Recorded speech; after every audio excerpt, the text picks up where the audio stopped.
You might have to scoop. There we go. We'll make it work. Like the me. Nice. Alright guys, welcome back to Telltale. This is Emily. Greg. Joe. And we are going to be discussing 2001 A Space Odyssey. I didn't introduce him in the time machine. That's Emily's husband over there. Yeah, you'll see a video of him soon. It'll happen. Mm-hmm. Maybe it'll be before that. I don't know when that video's playing. Whatever.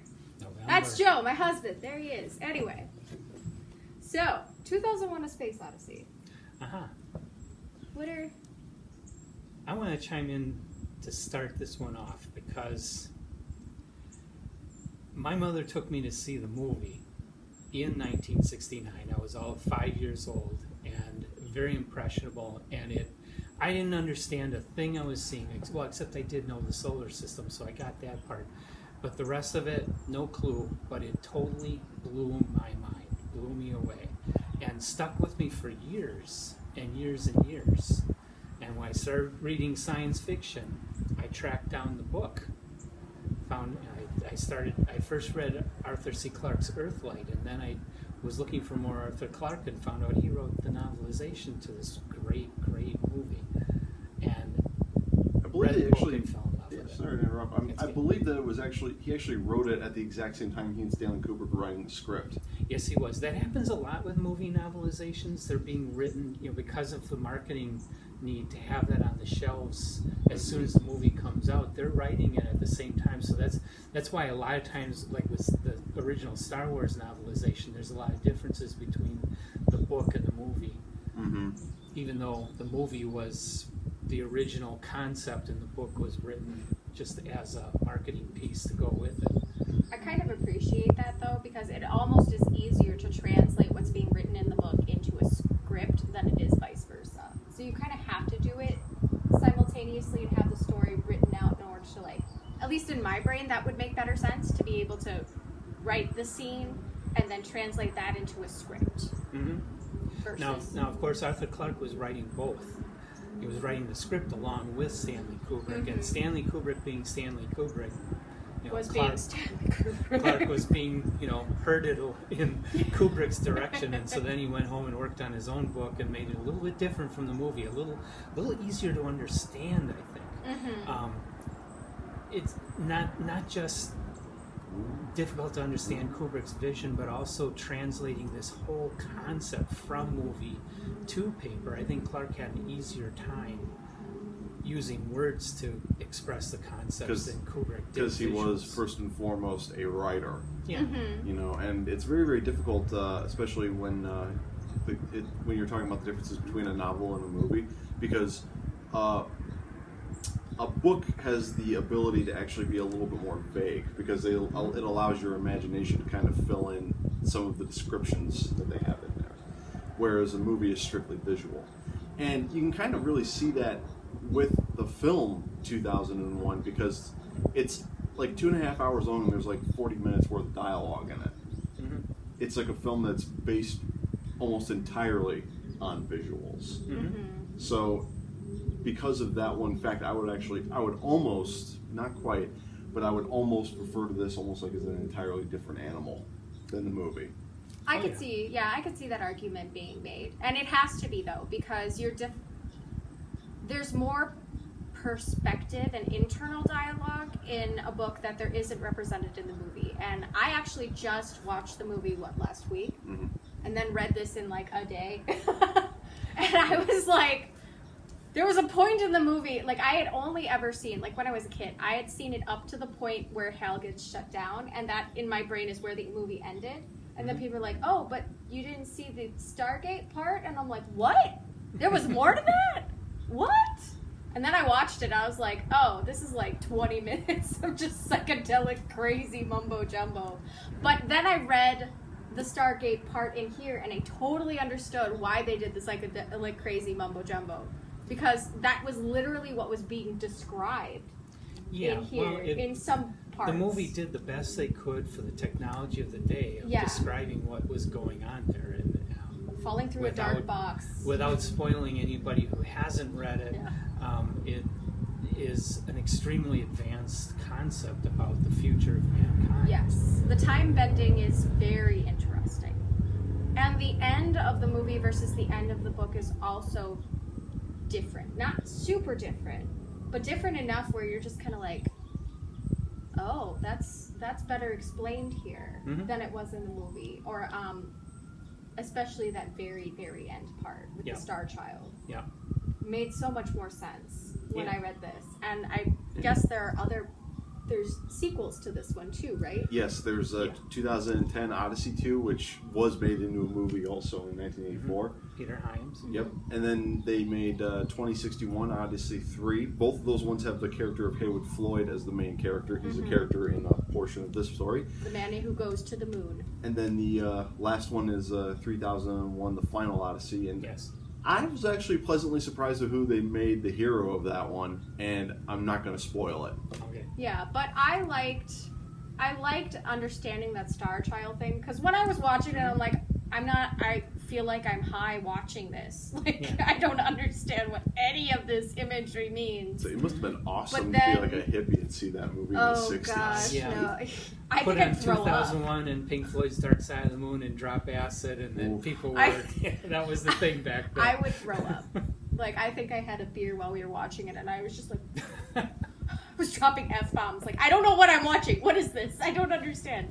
Book definitely describes it better.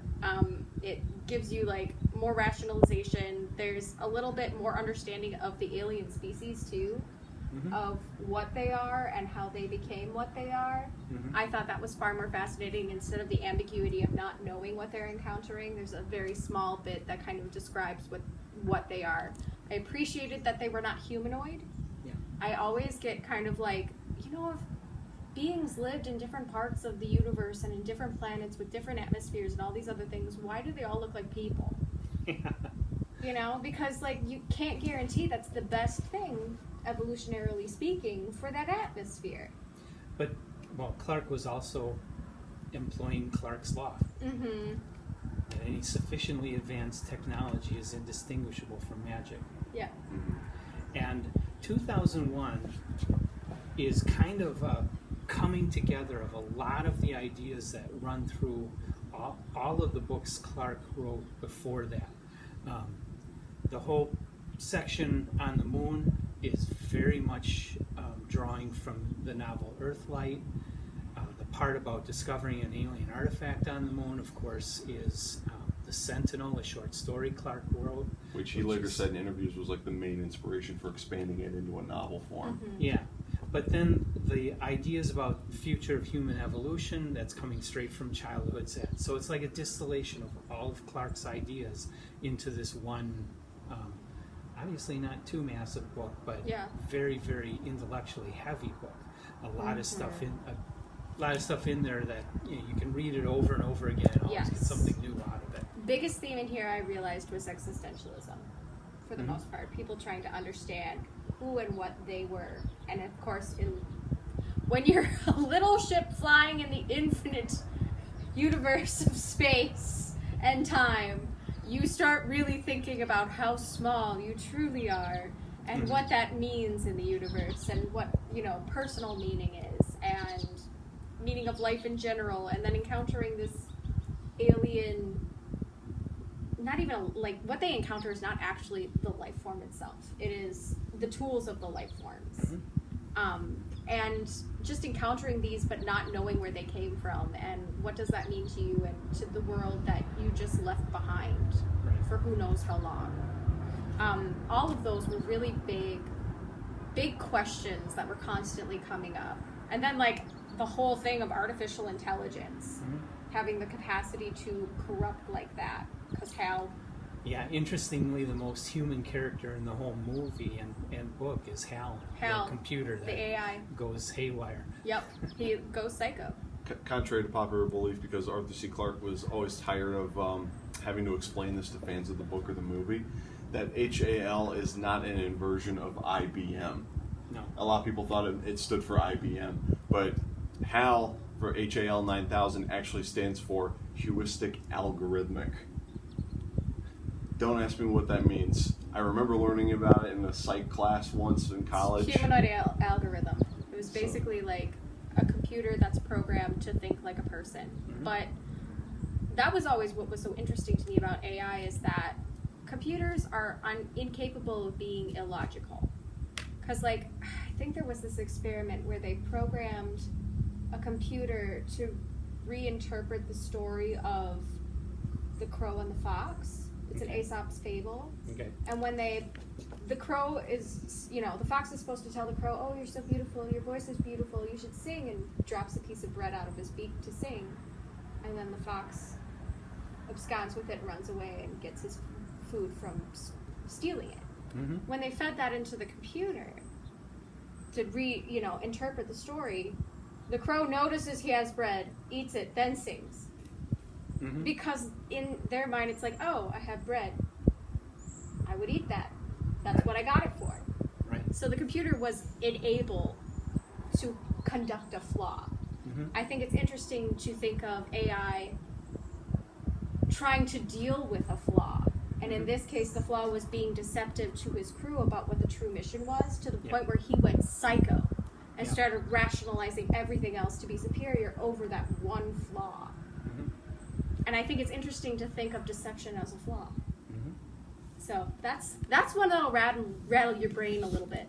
I really don't think that the themes of AI over usurping mankind wasn't ever really explored as strongly as the book or the movie of 2001: Space Odyssey, at least until James Cameron made The Terminator in 1984. And they deal with that in the Alien series too, where you've got these... Oh, the android? Yeah, the androids that also are potentially corrupt, or, how they handle the rationalization of all those things. It's really interesting. Oh, a couple of them. There's one or two androids in there. Yeah, they're but actually good. they still bring it up, Yeah. is what I'm saying. They just dialogue about it. So, interesting. Yeah, but 2001, one of the biggest criticisms of both the movie and the book is the lack of characterization, the lack of human beings. They're cardboard cutouts, but they are that way for a reason. They are not individuals. They are not unique personalities. They are representative of everyone. Mm-hmm. The characters in this book are representative of all of mankind, and the odyssey of the book is supposed to be the odyssey of all of mankind into the far distant future. Yeah, they're built to be these everymen. And honestly, I didn't think was very unusual, especially considering they're in space. Space is boring. Like, how are you supposed to have character development in space? They do their duties, they sleep, they switch off, they do their duties, they sleep, they switch off. There's not much to them in all actuality. There's not much to their lives because it's so routine. It wasn't until Hal went haywire that they actually started having any kind of character development, and you start seeing it a little bit after Hal gets shut down. The captain's kind of going a little... He's dealing with his own mortality and understanding, like, yes, this is my mission, yes, I have to accomplish it, but when I thought I was going to be coming home, I may not be coming home now, ever. And I don't know what to do with that. But that whole section of the story is really about the potential dehumanization of all of us through technology, and how we could lose who we are if we allow the machines to take too much control. Mm-hmm. So yeah, this has a lot of, for how short it is, there are a lot of theological, psychological, philosophical, existential conversations that can be had just from this book alone. And for so much more than just plain science fiction. It really isn't. This is an odyssey in every aspect of the word. Mm-hmm. Not just the journey part, but like the odyssey of unfolding the human psyche as a whole. Mm-hmm. Like that is profound, very profound. So it's a good read. I enjoyed it. I did too. Changed my life. Yeah. It's very good. I can't believe I didn't read it sooner. Or see the whole freaking film sooner. Now, you said you didn't like the movie the first time you watched it, and then you read the book. So did your opinion of the movie change? No. I I preferred the book still to the movie because I needed some of those explanations in order to have closure about the story. Mm-hmm. Like I wanted to know more about the aliens, and then it was gratified here. I wanted to know more about what that Star Child sequence was, and it was gratified here. I wanted to know why the movie did the psychedelic craziness at the end during the Stargate scenes, and it was explained here. Like, yeah. I felt like this had more answers than the movie did, because they just couldn't do it. Yeah, the movie was just way too far ahead of its time. They tried to explain the whole Stargate alien civilization, being propelled off to distant suns by dropping paint in a bucket and filming it, and then rotoscoping it. And it conveys it in an abstract manner, but it's so hard to get it from the movie, where the book, it's pretty obvious. It's pretty straightforward. And it kind of felt like the movie catered a lot to the fan service, and especially at the time, like, people wanted to see that kind of psychedelic stuff in '69. Yeah. They did. So that's what influenced that part of the movie. Whereas this one, it was for the joy of the science fiction, and it was explained well, and it made sense, and it went along with the storyline, and I wasn't sitting there buzzed trying to figure out what the hell I was looking at. I knew what I was looking at. Though I personally still like that when there's a certain amount of mystery, a certain amount of what the heck going on that I'm trying to figure out, where it's very clearly beyond my understanding, and I need to dig deeper in order to figure the whole thing out. I love stories like that. They're more challenging. It's not good to just have the whole thing served to you and not have any mystery to it. I do think there's a lot to be appreciated about ambiguity. And I'm usually pretty good with ambiguity, but that movie made me try to figure out. I had a rough time. That was one of those things where I was like, I didn't hate it, but it was, one, it ran too long, and this was concise. It explained it to you, and you knew what was going on in his head, because it was explaining, like, he was trying to explain to himself what he was seeing. Versus in there, it's just some guy's shaky eye over, and then just crazy. The camera view of his head. It's like Cloverfield on an acid trip with, I don't know, Quaaludes. Well, that's also one of the advantages of a book versus a film, is that the idea of an internal dialogue. It's way easier to show in a book than it is in a movie. Without narration, it would either have to be done with narration, or it would have to be done in like a Shakespearean kind of soliloquy. But again, if it's not done the right way, it can sound a little too hokey. So that's one definite advantage that the book has over the movie. And I think it was nice to say it's the advantage that any book has over a film adaptation. I should say, not just limited to 2001. Yeah, and it was kind of nice to have the visuals of the movie to put into this, because the descriptions, again, the world building isn't very strong, but having seen the movie, I could see it better. Yeah. And I still filled in some things that I didn't quite understand what it was, but it was very nicely done. I liked of course, for me, the book is always better. Yeah. I usually agree. Yeah. This is a case though where the movie is a work of art. It is. It's very artful. One of the most beautiful films. It's probably the most scientifically accurate for its day movie that has ever been made. Most science fiction, they get something wrong. This one, Kubrick, he's very famous for his perfectionism, and he went way far out of his way to make sure the science was as accurate as he could possibly get it. Yeah, and it was a very beautifully done film.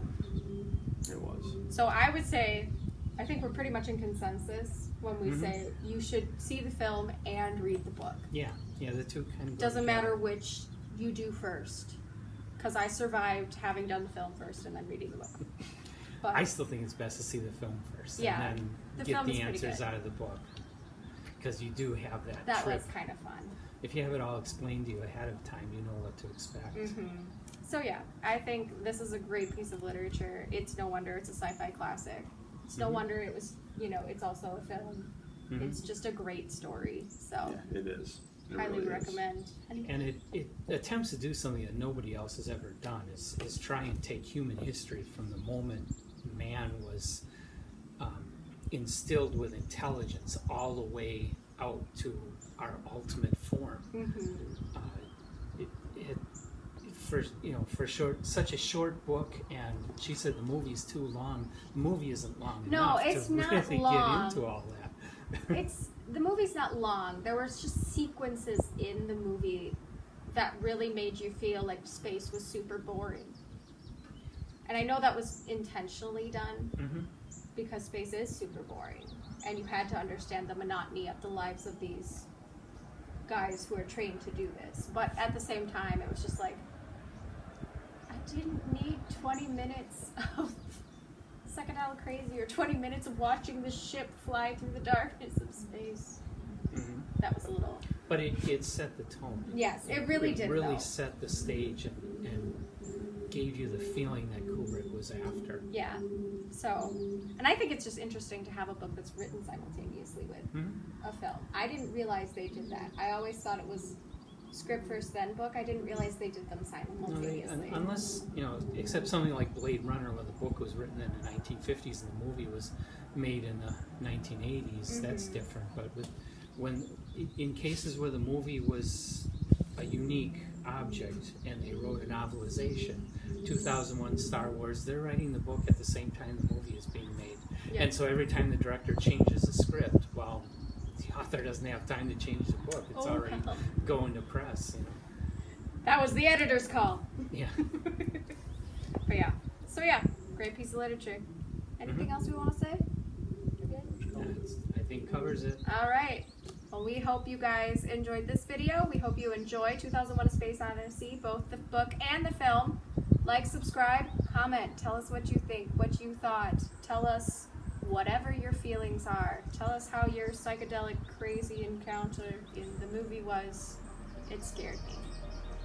All right. We'll see you guys next time. Bye. Bye. Excellent.